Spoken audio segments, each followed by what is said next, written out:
Should you buy the iPhone 6s in 2018? Let's begin with the video.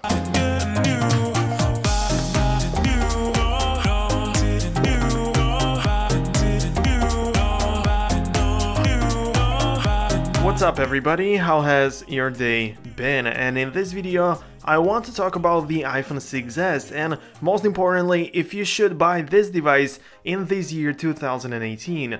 So let's begin right now. The iPhone 6s sounds like success, and that means it is definitely a good idea to buy it. Well, anyways, if this is your first time on the channel, you should begin with subscribing because that way you will never miss a new video and you will always be updated with everything what you need to know about your brand new Apple product.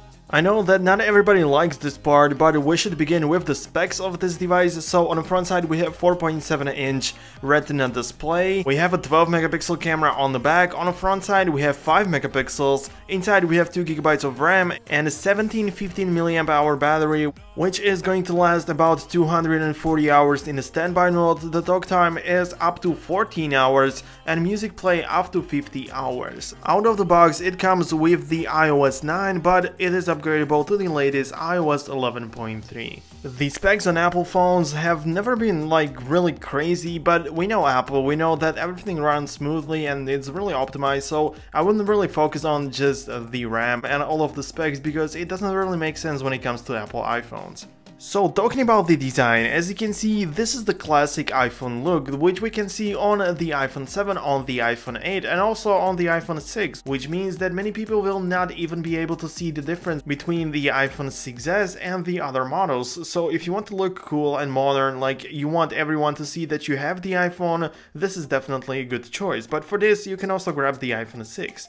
So what else this iPhone has to offer? From the backside, the iPhone 6s looks exactly like the iPhone 6. Of course, we're not talking about the S in the square, which indicates that this is the iPhone 6s, but other than that, it looks absolutely identical. But yeah, this is how you have to think about it. It is just an upgraded iPhone 6. It's not the brand new model, this is just an iPhone 6s, which means that it is just a better and more powerful iPhone 6. But this is a good thing on one hand. For example, you can use the old covers from your iPhone 6. If you are, for example, buying the iPhone 6s and you want to upgrade from your old iPhone 6, then you can use your old covers, all of the things you have bought for your iPhone, it will all fit on this new iPhone 6s.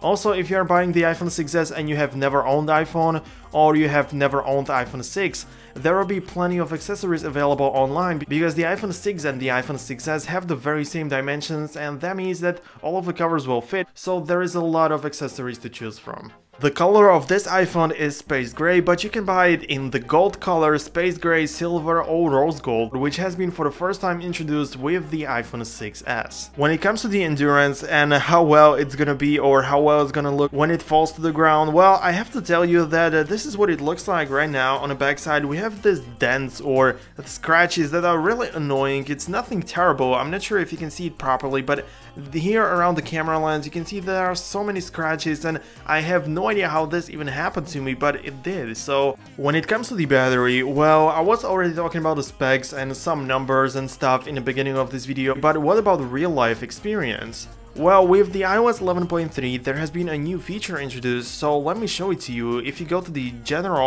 if you go to the settings and to the battery section, you can see that there is this battery health, and this indicates how well the battery has been maintained. The capacity of my full battery is just 89%, which kinda sucks, you know. After that time, the battery has been drained by 11%, which means that I will never be able to charge this battery up to 100%. Like at the top of the screen you will see 100%, but 100% now means 89%.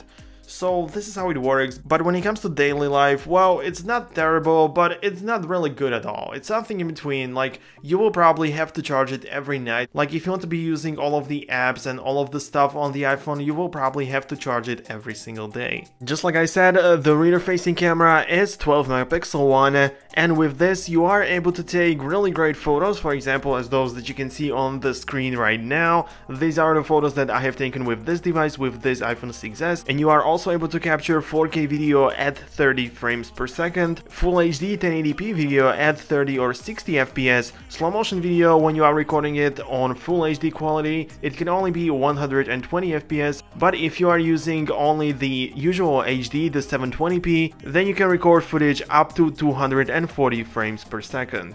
The front-facing camera has 5 megapixels, as I also have mentioned, and it is capable of Full HD video recording, and it also supports the Retina flash. One thing you should also keep in mind is that this is the last iPhone which features this headphone jack, because the newer models basically don't have this. If you have a lot of 3.5mm headphone jack headphones at your house, or if you have bought many of them, then you should definitely buy the iPhone 6s, because here you can use it without the adapter. But if you don't have the iPhone 6s, you can still use the dongle or the adapter to use it. Also, really great thing about it is that you can use both type of headphones at the very same time. The speakers on this device are nothing special, but it's also not really terrible. But just listen to this example. I'm not sure how well you're gonna be able to hear it through the microphone, but hopefully you're gonna be able to decide if the speaker is decent or not. So listen to this.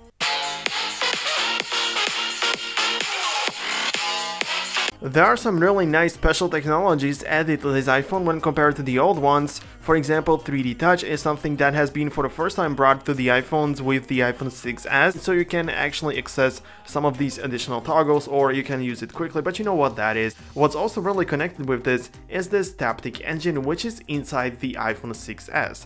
Every time you perform the 3D Touch, every time you do this, you feel a haptic feedback. It's really strong vibrations. So it's really great. You have to try it out in person to see what I'm talking about, but for those of you that already have a newer iPhone, in those newer models it is already implemented. It is also the last iPhone which doesn't have the capacitive home button, but the real one, which actually makes the sound when you click it. Inside it we have a Touch ID 2nd generation, so this device is really secure, but not only that, you can also get inside pretty quickly because it is really fast. When it comes to user experience, well, you can do anything you want with this device. You can schedule alarm, you can do anything what you would do with the iPhone 10 or the latest smartphone, but sometimes you can experience lag or some instability in the software because it has been some time since this device was released, and it means it is kind of slower, but you can do anything what you are used to doing on a phone. But now let's face it, why would you choose the iPhone 6s over the iPhone 6s Plus?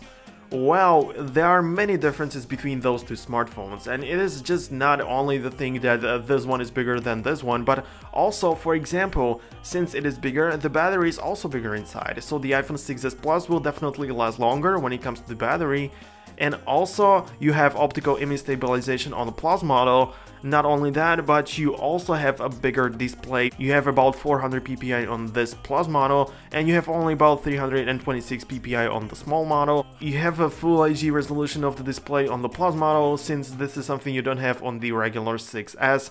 So there are many differences, but the price is also bigger when you want to buy the iPhone 6s Plus.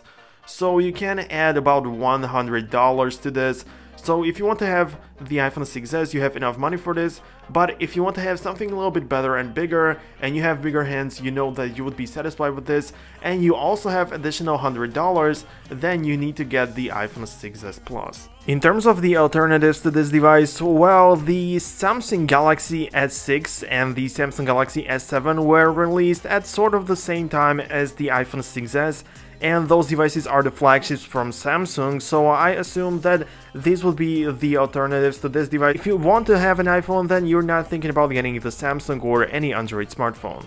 But if you are not sure about it, you can also check out the OnePlus 5T. It is also a really affordable device in this category of the iPhone 6s, so definitely compare these devices if you are not sure about buying the iPhone 6s. And the price of this iPhone 6s starts from $450 on Apple's website if you buy the base model, depending on the capacity you choose and the model you pick. But if you intend on buying used iPhone 6s, then the price will definitely go down. But yeah, this will be everything what I wanted to say in this video, and now I just want to say thank you very much for watching. And also that I hope that you found this video useful. If you did, please leave a like to let me know that you enjoyed it. and also subscribe for more content like this, and make sure you will never miss a new video. So see you in the next one. Peace out, guys.